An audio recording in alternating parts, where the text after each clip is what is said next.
Nous sommes le mardi 25 octobre. Il est précisément 16h30. Je vous souhaite la bienvenue à ce comité sur les demandes de démolition. Première chose, on peut constater la présence des membres du comité, donc pour ouvrir cette réunion. Alors, je vais demander là, à mes collègues s'ils souhaitent ajouter un point au VARIA pour aujourd'hui. Monsieur Blondin, Madame Murray. Pas du tout, Monsieur Blondin, comme je ne vous vois pas. Je ne sais pas si votre caméra elle est Non, pas de problème. fermée. Non. Pas du tout, merci beaucoup. Alors, je propose l'adoption de l'ordre du jour. Et Mme Murray, là, pour m'appuyer, l'ordre du jour est maintenant ouvert. Concernant l'approbation là aussi du procès-verbal de la dernière réunion, proposition peut-être de Monsieur Blondin, Oui, Mme oui, Murray. pas de problème. Oui.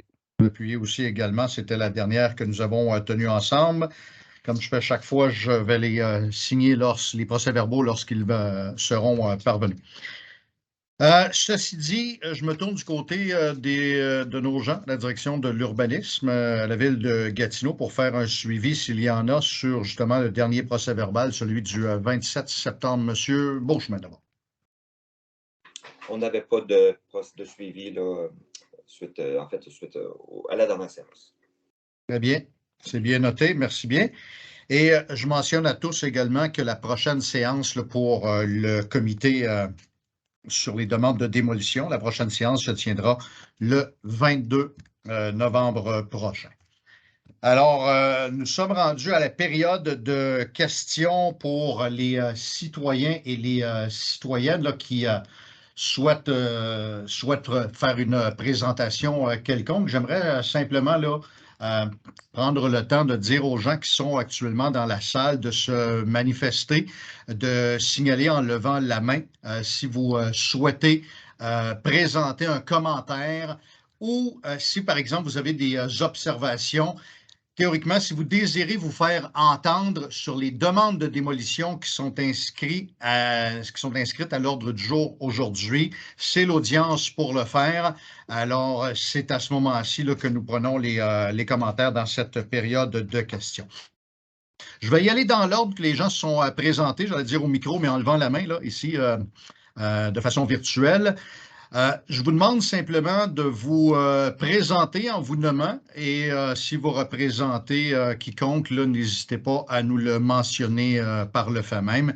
Alors, la première personne qui se présente parmi la période de questions aux citoyens et citoyennes, M. Claude Royer. Monsieur Royer, on vous écoute. Merci, Monsieur le Président. Pourriez-vous m'éclairer un petit peu sur le format, encore une fois? Est-ce que je vous fais une présentation? Est-ce qu'on a un échange sur, est-ce qu'il y a une discussion? C'est quoi le format?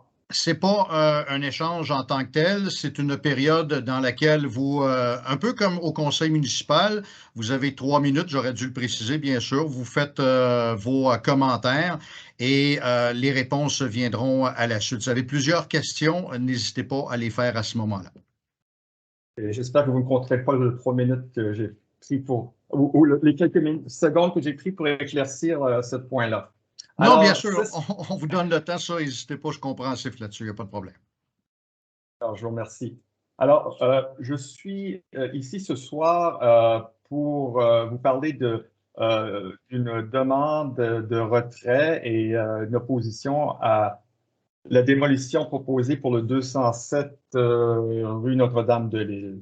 Alors, ici, je représente plusieurs associations signatrices. Est-ce que vous pouvez confirmer que vous avez reçu notre lettre datée maintenant du 25 octobre? Oui, tout à fait. Vous parlez de la lettre qui a plusieurs associations signataires.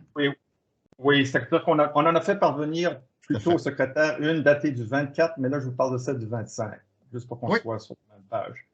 D'accord. Alors, cette lettre est co-signée par, et je représente ici la Société d'histoire de l'Outaouais, l'Association du patrimoine d'Aylmer, l'Association du patrimoine du ruisseau de la Brasserie, l'Association des résidents du quartier Jubilé et l'Association des résidents de la terrasse Lakeview et l'Association des résidents de l'île de Hall.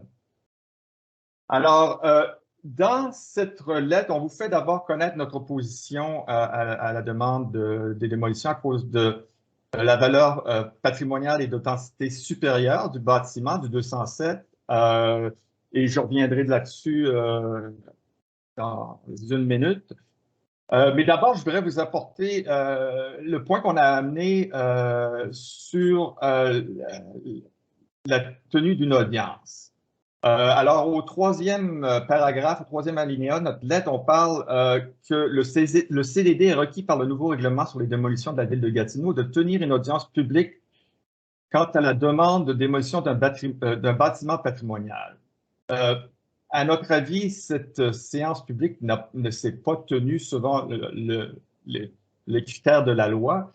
Je vous saute à la mise en contexte, là, qui est au quatrième paragraphe. Donc, il y a un projet de loi 69 qui, suite à tous les excès qu'on a vus dans les démolitions d'édifices patrimoniaux au Québec, le vérificateur général a lancé un cri d'alarme et à la suite de ça, le gouvernement s'est engagé avec un projet de loi qui changeait les règles un peu sur le processus de comité des démolitions. Et ça a été adopté au 25 mars 2021. Maintenant, je vais vous amener à l'annexe tout de suite pour voir un petit peu c'était quoi le contexte de ce projet de loi. D'abord, vous trouverez dans la petite boîte tout en haut on parle de l'article 148.0.7 de la loi sur l'aménagement qui est modifié par le remplacement du troisième alinéa par le suivant. Il tient une audition, c'est-à-dire le comité tient une audition publique lorsque la demande d'autorisation est relative à un immeuble patrimonial, ainsi que tout autre cas où il estime opportun. Alors ça, c'est... Monsieur Royer, je vais vous demander de compléter, puisque votre 3 minutes est écoulée. Alors, si vous pouvez juste compléter votre idée, s'il vous plaît. Oui, alors vous voyez que cette idée-là se retrouve essentiellement dans le projet de loi et dans la loi par la suite, en plus des exigences qui existaient déjà auparavant à des séances publiques. Alors, on parle ici de quelque chose de différent. Je note que Madame... Est-ce que vous avez une question, Monsieur Royer? Est-ce que... Oui, je vais vous demander une question très simplement, une série de questions. Oui. Est-ce que vous considérez que la séance du CDD d'aujourd'hui est une audience publique? Est-ce qu'elle a été annoncée comme telle? Par ailleurs, et c'est troisième question, est-ce qu'au 31 mai, lorsque nous avons fait, lorsque le CDD a abordé dans sa séance du 31 mai le dossier du 207, est-ce que c'était une séance publique, une audience publique ou une séance régulière? Avant le 23 novembre 2021, au moment duquel la Ville a changé de son règlement sur le comité de démolition, est-ce que les séances du CDD étaient considérées comme étant des audiences publiques? Et finalement, ma dernière question, M. Aubé, vous avez, si j'en crois le droit, vous avez fait allusion à une demande d'audience publique que les citoyens pourraient émettre après la décision du CDD. Et puis là, je voudrais savoir à quel processus vous faites allusion ici. Merci beaucoup, M. Royer, pour vos questions. Je vais répondre à la troisième rapidement parce qu'elle elle est très simple. Là. Probablement que ce n'est pas la bonne information que le journaliste a notée lorsque je lui ai parlé parce qu'il n'y a pas d'audience après le CDD. Je lui parlais plutôt à ce moment-là d'un processus d'appel lorsqu'on souhaite renverser une décision qui a été prise par le CDD. Et j'ai moi-même lu l'article et c'était pas les bons termes qui ont été utilisés tout simplement. Alors, une erreur probablement, là, comme peut-être j'ai déjà fait dans mon ancienne vie dans ce domaine-là, là, ça peut arriver. Je blâme pas le journaliste, mais simplement là, un processus d'appel.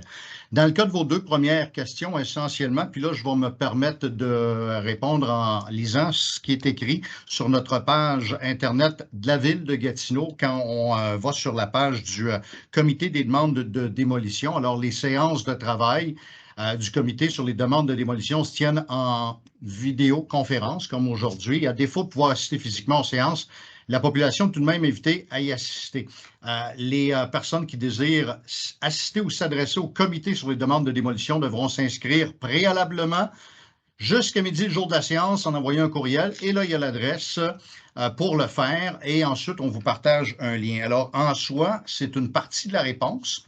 Et l'autre, à la suite de l'analyse de nos services concernant la vie publique, c'est tout à fait conforme. C'est-à-dire que ce soir, c'est pour ça qu'il y a audition publique dans ce dossier-là.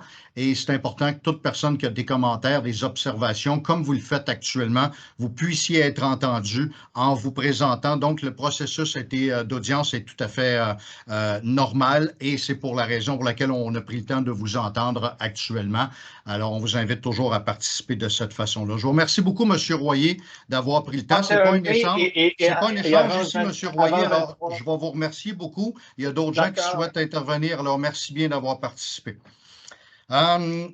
Prochaine personne qui souhaite intervenir, je vous rappelle que c'est une période de questions pour les citoyennes et les citoyens. Madame Elwig, qui agit à titre de citoyenne ce soir, peut-être vous présenter pour les gens qui sont avec nous. Et votre commentaire, on vous donne votre 3 minutes. Merci. Je m'appelle Kate Elwig. Je suis membre du comité local de patrimoine et je suis aussi citoyenne de Vieux-Hall de longue date. Le dossier de démolition de 207 Notre-Dame-de-Lune me tient à cœur, alors j'ai pris le temps de revenir ici, même si on a déjà discuté hier durant le CLP.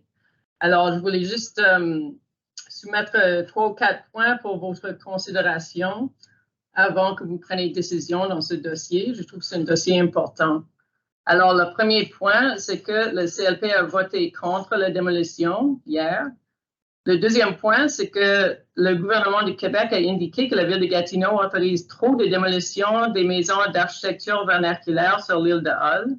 On aurait pu lire ça dans un article dans le journal la semaine passée.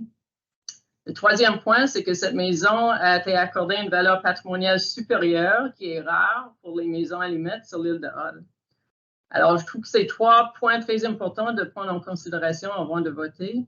Et finalement, moi, je trouve pour prendre une décision éclaircie dans ce dossier, ce serait très important de faire une évaluation par un professionnel en restauration de bâtiments patrimoniaux, qui n'était pas fait jusqu'à date.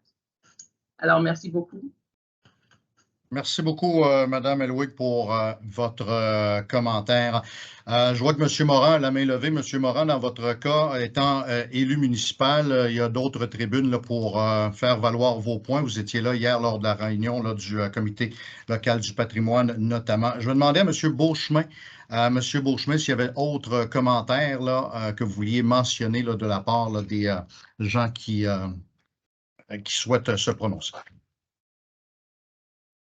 Non, en fait, vous avez assez vraiment répondu là, aux commentaires. Là. Donc, effectivement, la vie publique répond aux critères de la loi, si je reviens aux commentaires de M. Très bien. Pardon? Merci beaucoup, M. Beauchemin. Alors, Mme Murray, oui, vous avez la main levée, allez-y. Oui, merci. Par rapport à M. Morin, est-ce que vous vouliez dire qu'on va pouvoir l'entendre rendu au point du dossier dont il souhaite discuter ou vous vouliez dire qu'il va pouvoir parler au conseil? Lors du conseil municipal, la tribune, c'est pour les périodes de citoyens et citoyennes. C'est la façon dont on va fonctionner. Je comprends, mais avant d'être élu, on est un citoyen. Là. Tout à fait, je le comprends, mais il y a d'autres tribunes lorsqu'on est élu pour se faire entendre également. Il y en a plusieurs. Et dans ce cas-ci, M. Morin a fait entendre son point lors du comité local du patrimoine auquel vous et moi-même participions, ainsi que M. Blondin hier. Merci beaucoup, Mme Murray. D'accord, mais je vais vous respecter vu que vous êtes le président. Merci. D'accord, merci beaucoup. Alors, on va dans ce cas-là regarder les dossiers que l'on a à l'ordre du jour aujourd'hui. Il y en a 2 à regarder. On va aller dans l'ordre tout simplement. Le premier, ça concerne justement le 207 rue Notre-Dame-de-Lille. C'est pour démolir ce bâtiment. Monsieur Beauchemin, je vous demanderai, comme à la direction de l'urbanisme de la ville de Gatineau, de prendre le temps de nous expliquer la situation sur laquelle nous devrons là, nous prononcer dans quelques instants. Oui, merci, M. le Président. Donc, je vais faire une énumération succincte là, de la demande. Donc, essentiellement, c'est une demande qui a déjà été présentée au CDD le 31 mai dernier. Considérant qu'il n'était pas possible de statuer sur la base des documents qui étaient déposés, et comme le rapport d'ingénierie qui était fourni ne se prononçait que sommairement sur l'état de l'enveloppe du bâtiment et non sur les possibilités de restauration et de récupération du bâtiment, le comité avait alors décidé de reporter sa décision à une séance ultérieure. Et en ce sens-là, le CDD a demandé que le requérant fournisse une contre-expertise de l'évaluation sur l'état du bâtiment. Cette nouvelle expertise avait pour objectif de statuer sur l'état de la structure du bâtiment et vérifier s'il était possible de récupérer la totalité ou une partie du bâtiment et de l'utiliser comme adossement à un projet de redéveloppement. L'ingénieur qui a été mandaté a procédé à une inspection visuelle au mois de juillet dernier et le rapport a été produit le 6 septembre 2022. Selon l'expertise, le bâtiment principal présente des déficiences majeures à l'ensemble de ses composantes structurales et la récupération des éléments du bâtiment n'est pas envisageable. L'ingénieur recommande sa démolition à court terme avant que les accumulations de neige, qui occasionneraient des charges encore plus importantes et compromettraient la structure. L'ingénieur indique aussi qu'il n'est pas recommandé de déménager le bâtiment parce qu'il n'y a pas d'équerre qui est appuyé sur le bâtiment voisin et qu'il n'y a pas d'espace pour installer les vérins hydrauliques qui permettent de soulever le bâtiment au-dessus de sa fondation. Il précise aussi que la dégradation des matériaux fait en sorte que ceux-ci ne pourraient être utilisés pour supporter le poids propre du bâtiment. On rappelle que le programme préliminaire de réutilisation du sol dégagé consiste à la construction d'un bâtiment résidentiel de 10 étages qui comporte environ 159 logements. Le projet de remplacement qui a été présenté en mai dernier a été légèrement révisé, notamment en déplaçant l'accès au garage qui était prévu sur le lot du 207 Notre-Dame-de-l'Île et de permettre d'intégrer au concept du bâtiment de 10 étages une reconstruction se rapprochant l'identique d'une partie du bâtiment patrimonial existant à démolir. Donc, une reproduction là, du bâtiment du 207 Notre-Dame-de-l'Île.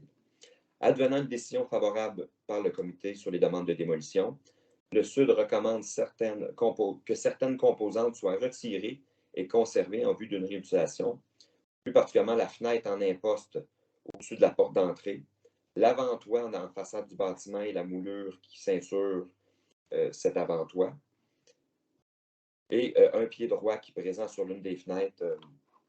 Sur l'image, on fait de ça, dont à quoi on fait référence, c'est ça ici. On rappelle aussi que la réalisation du projet de remplacement est assujettie à une approbation par le conseil municipal d'un PIA et d'un usage conditionnel en vertu de la réglementation d'urbanisme. Lors de la première présentation de la demande au CDD en mai dernier, 19 oppositions à la demande avaient été reçues et les oppositions s'appuyaient principalement sur des éléments liés au caractère patrimonial et sur le programme préliminaire de réutilisation du sol. Plus récemment, dans le cadre de cette demande-ci, 4 demandes d'opposition ont été déposées, principalement relativement au caractère patrimonial du bâtiment et, encore une fois, le programme préliminaire de réutilisation du sol, et 2 demandes de retrait de la demande à l'ordre du jour ont été déposées. L'ensemble de ces oppositions-là ont été aussi distribuées aux membres du CDD. À noter que le CLP a émis un avis défavorable à la demande lors de sa rencontre d'hier soir. Enfin, on rappelle que le bâtiment est actuellement vacant. Il est inscrit à l'inventaire et classement du patrimoine bâti de 2008 avec une valeur patrimoniale supérieure. Le requérant a déposé une évaluation patrimoniale par une firme indépendante qui conclut à une valeur patrimoniale faible qui est basée sur les valeurs d'usage, contextuelles, paysagères, artistiques et esthétiques. Et enfin, considérant que le bâtiment a été construit avant 1940, il est visé par une mesure transitoire. Et en ce sens, un avis d'intention doit être transmis au ministère de la Culture et des Communications, advenant une décision favorable du comité. Voilà. Très bien, merci beaucoup, M.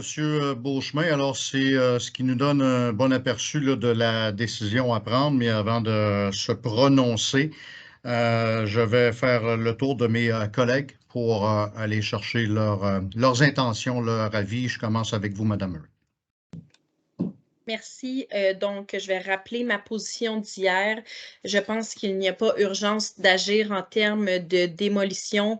On a des règlements et en ce moment, la Ville devrait s'assurer que le propriétaire du bâtiment restaure le bâtiment pour qu'il soit sécuritaire advenant la première neige. Comme le dit le rapport, j'aimerais aussi qu'un rapport expert sur la structure soit fait. On n'a pas d'études d'experts en patrimoine, là, précisément. Donc, on n'a aucune idée de l'état de la structure. Puis, le ministère s'inquiète déjà des nombreuses démolitions approuvées qui sont approuvées au centre-ville. Et il n'y a pas urgence d'agir, comme je disais. Je pense qu'on devrait faire respecter une réglementation. J'aimerais débuter par demander le report de ce point. Pardon, j'ai juste me répéter la fin de votre phrase. J'aimerais demander le report. D'accord, Monsieur Blondin. Oui, merci, M. le Président. Quand je regarde ce dossier-là, où est-ce qu'on a premièrement demandé une contre-expertise, on a eu des résultats d'ingénieurs qui fait en sorte qu'il nous dit bien que le bâtiment est en décrépitude et même en état dangereux. Je ne suis pas ingénieur, je ne suis pas professionnel, mais je suis allé sur les lieux, j'ai vu l'état aussi du bâtiment. Je suis inquiet, je vais vous dire. Pour l'hiver qui s'en vient. On sait que malgré que le propriétaire présent beau barricader le bâtiment, on a des squatteurs dans ce coin-là qui réussissent à entrer dans les bâtiments. Alors, j'ai une certaine inquiétude pour la sécurité des citoyens.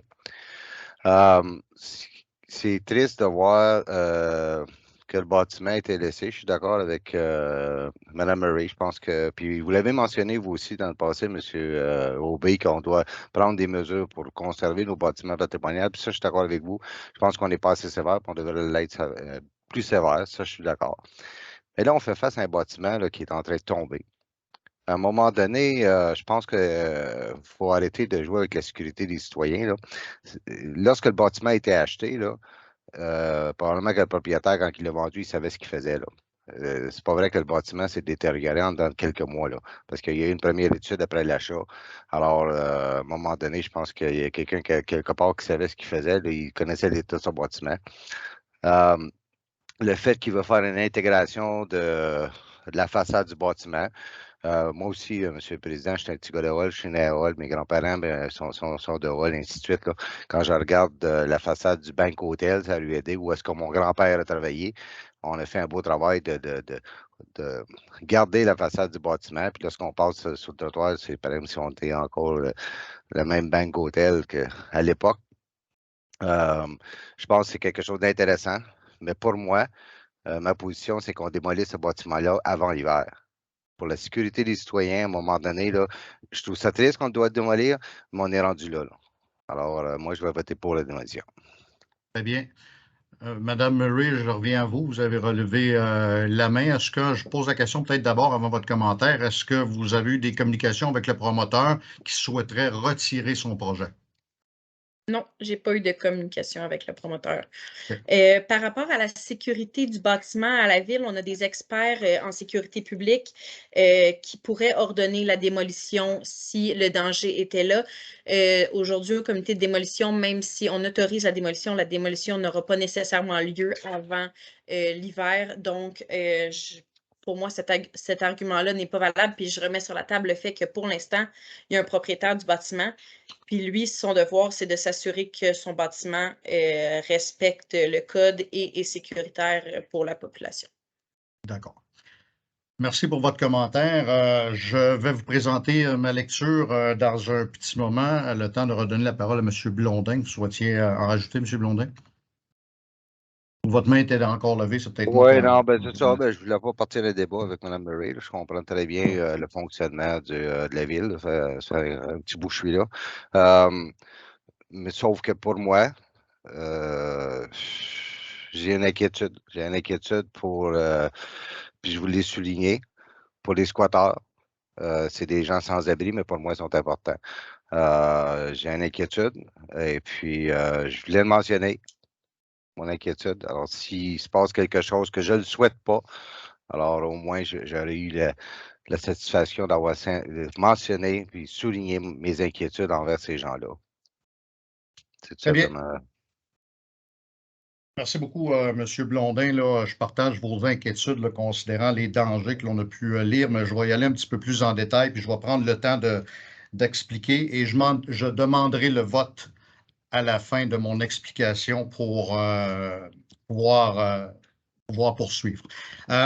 Ce que je souhaite apporter à votre attention à ce comité, c'est un peu l'ordre chronologique des événements concernant cette propriété-là. Ça a commencé il y a plus de 2 ans là, avec une offre d'achat en août 2020. Ça, c'était les premiers pourparlers entre le propriétaire de la résidence et les requérants d'aujourd'hui, ceux qui souhaitaient acheter la propriété. Le 6 novembre 2020, le nouveau propriétaire a pris possession de la propriété et une semaine plus tard, il y avait une première inspection sur les lieux. Essentiellement, lors de l'inspection, puis je vais quand même prendre le temps de lire quelques lignes pour qu'on comprenne bien la nature de mon commentaire. Fissure à la fondation, malfaçon à l'égard de l'installation de quelques colonnes de soutien, ajout excessif de cales d'espacement, dommages majeurs, conditions de pourriture à l'égard du revêtement extérieur de bois, un risque élevé de dommages non visuels à ce moment-là, absence d'une terrasse ou d'un balcon au 2e étage, danger pour les occupants. Détérioration majeure des fenêtres, signe de condensation excessif, conditions de pourriture, fenêtres non opérationnelles, une réfection est à prévoir. Et ça se poursuit avec une structure à réparer à l'égard du balcon arrière. Anomalie à l'égard de l'étanchéité entre le cabanon arrière et le bâtiment et le mur extérieur. Présence de corrosion au niveau du revêtement de la toiture, risque d'infiltration d'eau. Risque élevé d'infiltration d'eau à quelques solins de toiture. Présence de traces de moisissure à quelques endroits sur la finition intérieure. Il fallait aussi, dans son rapport, l'indique d'améliorer la ventilation de l'entretoit. Aucune ventilation, risque élevé de dommages à cet endroit. Aucune sortie extérieure pour la hotte de cuisine. L'air, ça rejette l'air vicié à l'intérieur et possibilité de présence de conditions d'amiante dans la peinture à base de plomb.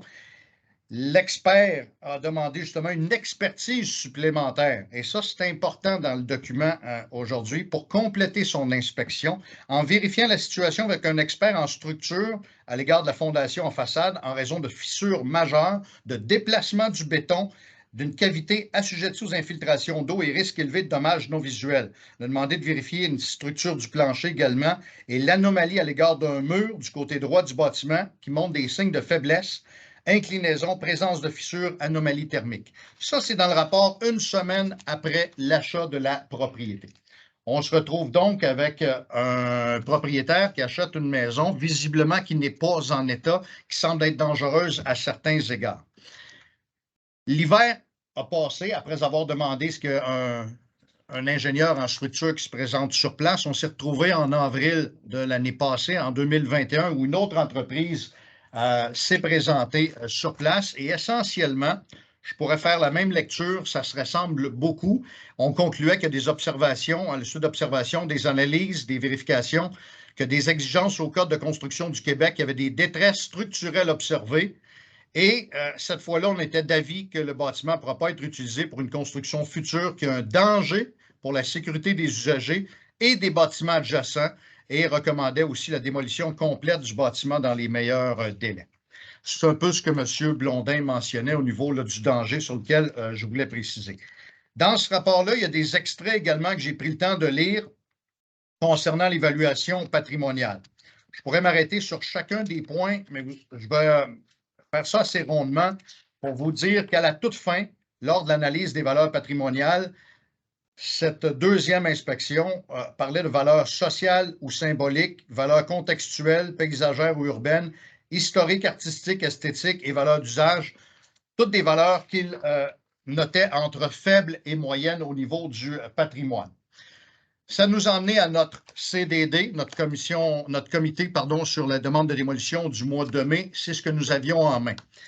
C'est à ce moment-là qu'on a demandé une contre-expertise parce qu'à mes yeux, à ce moment-là, ce qu'on avait, ce que je viens de vous résumer, ce n'était pas suffisant pour, personnellement, puis je pense que mes collègues, puisqu'on a demandé ça conjointement, de se faire une tête, et ce qui nous a amené à un autre rapport récent du mois de septembre, celui dont on a actuellement pour avoir une décision réfléchie, plus éclairée. Il est clair dans la recommandation que la rénovation ou la récupération de la majorité des parties du bâtiment n'est pas viable. De sérieuses améliorations, renforcements majeurs à la structure du bâtiment sont nécessaires pour l'utilisation appropriée du bâtiment.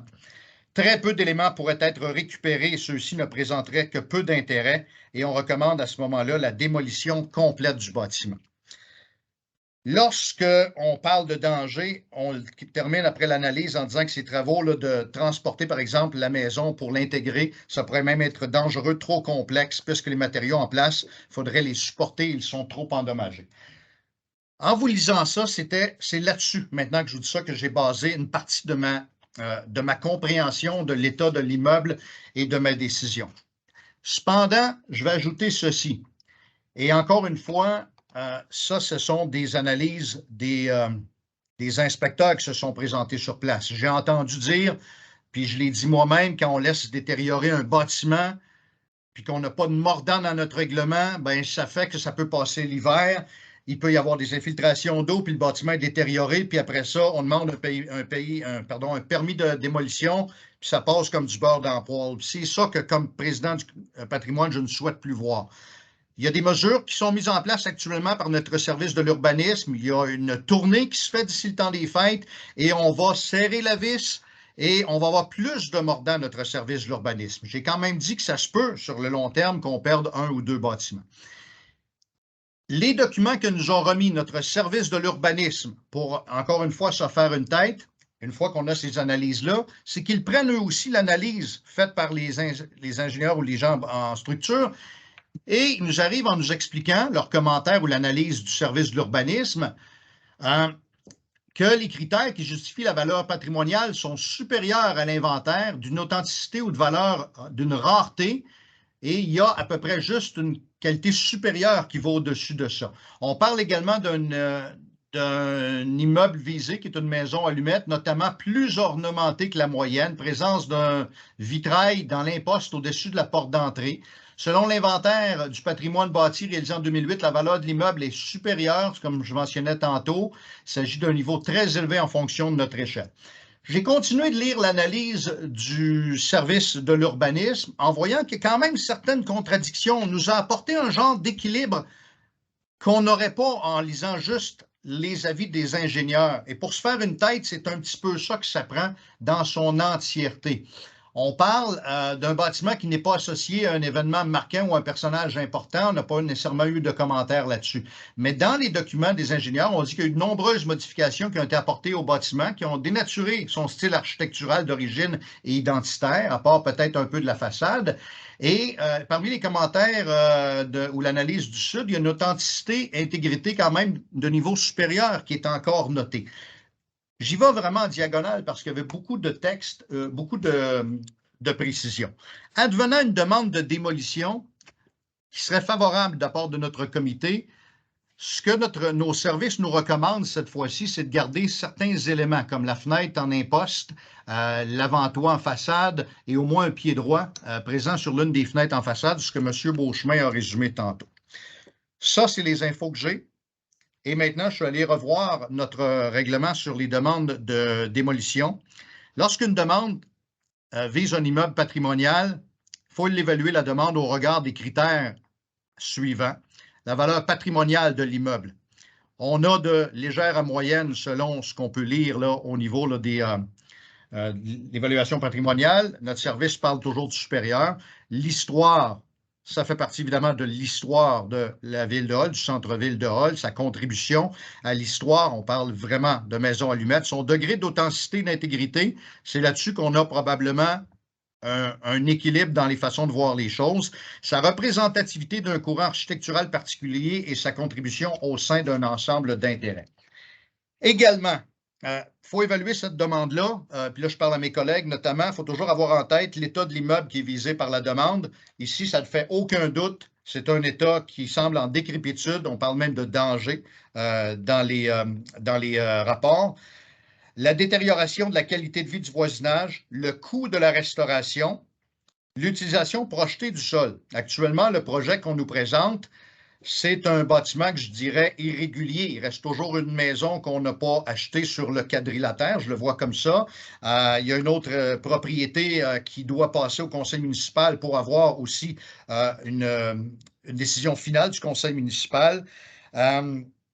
L'ensemble de 3 maisons sur Champlain qui vont faire partie aussi de ce projet-là devra repartir à la case départ et nous devrons les réanalyser nous-mêmes ici au comité consultatif d'urbanisme. Le préjudice causé aux locataires, dans ce cas-ci, les locataires ont accepté de quitter, donc on ne les a pas. Il faut également considérer, je disais tantôt, le programme préliminaire de réutilisation du sol. Il faut tenir compte des oppositions reçues. On en a reçu énormément d'oppositions. On a entendu notamment M. Royer tantôt, Mme Elwig, mais on en a eu également là, par courriel également. Et le dernier point, je vais terminer là-dessus. Il faut consulter le Conseil local du patrimoine quand il s'agit d'un immeuble patrimonial. Et le Conseil local du patrimoine a pris sa décision hier et il s'est prononcé contre. À titre de président du comité sur les demandes de démolition et du Conseil local du patrimoine, j'ai toujours voulu écouter les gens. J'ai dit hier en ouverture que c'est des dossiers des fois sensibles, on en aura d'autres. On risque d'en perdre 1, 2, 3 ou 4. Et mes membres, lorsqu'ils parlent autour de la table, et c'est mon rôle de les écouter, et c'est comme ça que je me fais toujours une tête. Et hier, comme le Conseil local du patrimoine nous a donné une recommandation contre les oppositions qu'on a eues pour cette démolition-là, je suis aujourd'hui en mesure de vous dire que je vote contre la démolition. Alors, je vais demander le vote de mes collègues également pour ce dossier-là ou autres commentaires si vous le souhaitez. Alors, je vais faire un tour de table. Moi, mon vote est prononcé contre. Madame Murray? Je suis contre. Monsieur Blondin? Je suis pour. Très bien. Alors, ce sera contre la démolition et je me permets en terminant de mentionner le mot danger est élu dans les rapports, a été inscrit dans les rapports et je ne voudrais pas avoir sur la conscience un bâtiment qui s'effondre sous le poids de la neige comme il a été dit. Mais en même temps, si on avait voté pour la démolition, ce n'est pas demain matin, la veille non plus, que ce bâtiment serait descendu avec tout ce que je vous ai mentionné et le projet de réutilisation du sol. Alors, le vote pour le 207 est contre cette démolition. Prochain point, c'est le point numéro 9. On passe au 465, l'avenue du Cheval-Blanc. Peut-être M. Beauchemin en faire la lecture, s'il vous plaît. Oui, merci, Monsieur le Président. Donc, il s'agit d'une demande de démolition d'un bâtiment unifamilial isolé construit en 1955. C'est un dossier qui avait déjà été présenté au CDD au mois de mai dernier également, pour laquelle il y avait une recommandation, en fait, une décision défavorable, essentiellement basée sur le programme préliminaire de réutilisation du sol. Donc, à l'époque, au moment de la demande du CDD du 31 mai, le projet de réutilisation du sol visait un projet résidentiel intégré de 26 unités de logement. Suite à la décision défavorable du comité, le requérant a revu son programme préliminaire de réutilisation du sol et propose plutôt aujourd'hui des unifamiliales unifamiliales en structure jumelée, donc un total de 12 unités, donc réduit, donc le nombre d'unités et revu son projet. C'est un bâtiment qui ne figure pas là, à l'inventaire et classement du patrimoine bâti de 2008, donc ne présente pas de valeur patrimoniale. Le bâtiment est actuellement vacant. Donc, c'est l'essentiel, et je vous montre le programme préliminaire de réutilisation du sol là, qui est présenté aujourd'hui. Donc, le voici. Et aussi à noter qu'en mai dernier, on avait reçu 43 oppositions, essentiellement basées sur justement le programme préliminaire de réutilisation du sol. Dans cette demande-ci qui vous est présentée aujourd'hui, une seule demande d'opposition a été formulée, encore une fois, essentiellement basée sur le programme préliminaire de réutilisation du sol. Donc, voilà.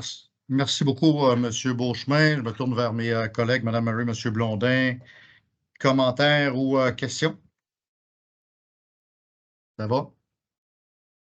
Très bien. Alors, c'était de façon unanime pour le 465 Cheval Blanc. Il n'y avait pas de point au variant. Alors voilà, ça se complète notre séance du comité des demandes de démolition pour cette séance du 25 octobre. Je propose de lever la séance. M. Blondin pour me seconder. Merci beaucoup à tous d'avoir été avec nous pour cette séance. Et prochaine, je vous rappelle, c'est le 22 novembre. Merci beaucoup. Bonne fin de journée à tous. Salut. Merci.